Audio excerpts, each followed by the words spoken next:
Hello, my name is Graham Salinger, Restorative Justice Facilitator with the Center for Community Justice, and I'm joined today by School Resource Officer Jason Tripp, and he's going to be talking today about work that he did with the Center for Community Justice last semester within the Elkhart School District. He did a number of circles with us and some students in the school, and so we're going to be talking about that. So just to start off, Officer Tripp, what was the circle experience like for you? I thought it was a real good way to kind of interact with the kids and get them to open up and talk on a little bit more um, relaxed setting, not so much the at school and structured. It gave them the opportunity to kind of be themselves and ask questions that they normally wouldn't necessarily feel comfortable asking. So I thought it was a really good experience for the kids that showed up. Mm-hmm. And how did that help build relationships between you and the students that were there? And why was that so important for you? It was really good to, you know, help build that relationship. After the kids were in the circle, they'd see me in the school. They felt a lot more comfortable coming up to me and talking to me, and just, having that better relationship, then other kids would see, this student coming up and talking and being able to, have a decent relationship there. And then they felt a little bit more comfortable and opening up and things like that. So it was all around. It was really good for building those relationships and just kind of starting to get that level of communication going. Okay, so it not only helped you build rapport and relationships with the students that were there, but then those students would speak with you, and that would sort of set an example for people to speak with you outside of the context of sort of being in trouble. Yep. That and a lot of it just more relaxed, word of mouth. Mhm. Officer Tripp's not necessarily just here for having to deal with discipline issues or anything like that. Okay, so it made its way into school culture in broader terms. That's great. Mhm. There's an acronym that somebody named AJ Ali uses to describe police Okay, just a community couple of quick relations. reminders. I will be in Uh-huh. C-140 in case anybody has any questions about the readiness test tomorrow. It should take us just a few minutes. Make Please excuse that interruption. Officer Tripp is at a school.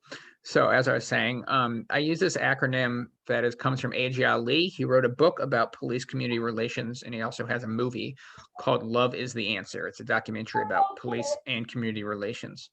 And the LOVE acronym he has is the L is learn about each other. The open is open your hearts to each other. The V is volunteer to be part of the solution in each other's life. And the E is empower each other to be the same. So I'd like to ask you about the circles and how did the circles help you and other participants learn about each other? It was just you were able to kind of sit there and it was a building process, start to get to know each other. And then towards the end, when people were comfortable, everyone was a little bit more willing and open to share some stuff that I don't feel that, with just the seeing them in the hall or a couple days here and there, would have got to that level. Okay, so it helped build trust and make things deeper once that conversation started. Great.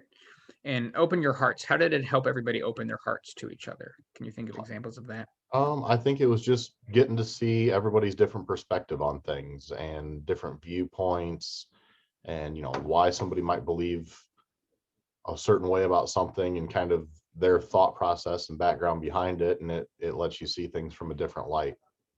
Okay, it's like the perspective taking was helpful for them to understand your role and you to understand their context as kids. That's great.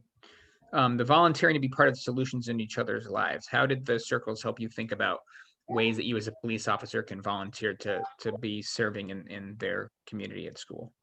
I think, again, the big thing is you just kind of see other people's perspectives. Again, you get to see what somebody actually wants from you, or what somebody's actually looking to get out of something that I might have to offer, or something that the administrator might have to offer, or the teacher might have to offer, or things like that. So it just kind of, you get the information of this is what I'm looking for and this is why I'm looking for it. Okay, so it helped you think about how to like address people's needs in different ways. Okay, Yep. awesome. And how are the circles empowering for you and for others that were there? I think it just, again, it helped build a lot of good relationships. I watched one student in particular who, when they started the circles, they were very shy and quiet and pretty reserved at school. I got to watch them grow throughout the process, and now this particular student is, you know, got a bunch of friends, very bubbly, very, much more um, open at school, much more, willing to participate in school-related activities, after-school clubs, just kind of able to put themselves out there a little bit better. Okay, so that the conversation that we started, again, sort of extended beyond just the life of the circle process and what made its way through it, sort of the ecosystem of the school, as you spoke about earlier, but also had a sort of, you saw a direct impact on the students that were there. Mhm. Awesome. What would you say is the most impactful thing that the circles did for you as the school resource officer? Honestly, I think it gave me a view of how the students perceive school and the things that they want to see throughout school and what they want to get out of the school. And it gave me an opportunity to, reflect at how I do my job here and how I can do my job differently, better, or try and work in some of those, suggestions and things that the students did bring up. So what would you say are some like some lessons learned that go directly to what you were just saying, some takeaways you have from the circles that you can apply to how you police in schools? I think a lot of it is just kind of explaining some of the stuff that I do or why I have to do some of the stuff that I do, instead of looking at it just as, you broke the rules and then now I have to go through and do my job. I have to kind of explain why. It allows the student to kind of get some of that understanding of, okay, that does make sense why you have to do this. That does make sense why you have to take these kinds of actions. That does make sense a little bit on why your administrator is doing what they're doing or why the teacher did what they did. And it kind of goes the other way around too, where you can talk with the student, why did you do that?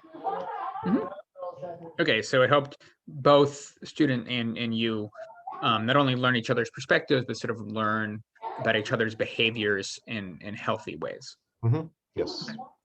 I want to extend the conversation beyond just sort of policing in school, but in general terms, in terms of like police and community relations, how do you think dialogues like this could be helpful, or conversations like the one that CCJ held could be helpful in general in terms of police officers getting to know community members and community needs? I feel like, again, it's just opening up that line of communication between, the police officer and the community that they're serving. Instead of sitting there assuming why somebody does something, if you can have that open line of communication and fully understand why this action had to be taken on both sides. Why does somebody in the community, why they did what they did, and then why did the police officer have to respond the way that the police officer responded? It takes away a lot of the assuming and jumping to conclusions, and the stuff that once your mind starts kind of running a little bit wild on things and you start, oh, that's why we did this, that's why they did that. You don't have the full story, and that's how you get a lot of miscommunications and a lot of hostility between both sides at times, depending on what the situation is. So if there's more open communication between them, it makes it a little bit easier for figuring out exactly why something was done. Okay, so these dialogues and these conversations are not only key to creating community, but also maybe breaking some potential hostilities that might be existing within community. Yeah. Okay. Yeah, you alluded to, how important perspective taking is and seeing things from other people's point of view and understanding sort of the why, not just the what, the behavior, but the why behind it. And we covered a lot of difficult conversations and topics in our circles, including harm. And we looked around issues of equity and harm that's caused by inequity. And that we talked about when there's harm, that restorative justice seeks to sort of answer sort of three principal questions, like what was the harm, who was harmed, and who caused the harm. And then what is the responsibility of the people causing the harm to make things right? So if you could reflect back on some of the conversations we had about harm and inequity that you had with students, what did you learn from those conversations? I think one of the biggest thing I learned was that you never really know what it is that caused that. You don't necessarily know, or even realize sometimes that something that was done or something that was said did cause harm, or just misunderstandings and things like that. So I mean, I think it helped, to kind of let you take a step back and think a little bit more about how and what your actions can do, and how it can affect somebody and what those long-term effects can be. Okay. Yeah, and if we're to extend the conversation further into the sort of police community relations, can you talk about how you think restorative conversations can help when there are issues in the community concerns around police, and equity and things like that, how that could be a good way of bridging those different understandings around equity? Again, I think it's just both sides being able to sit down and have a conversation with each other, and both sides explain and air out and talk about what exactly happened, what exactly is going on, what the issue is, why this is being done, why that's being done. And again, for things to be successful, we need to be able to have an open dialogue between the police, between the community, between just one person to another in general. It doesn't even really matter what that conversation is about. You have to be able to sit down, have that conversation. It could be a topic that is very hard, or something that some people don't want to hear or you don't want to discuss, but you have to be able to sit down, respect both sides, and that's the only way things will truly get better. Okay. And now, having gone through the first circle, and we spent months with you and you went through the whole cycle, what would be maybe a hope you would have for ways that police officers and community could sort of live in restorative ways? That's a big question. It's one of those things that in a perfect world you could sit here and both sides would be willing to sit down and discuss everything all the time.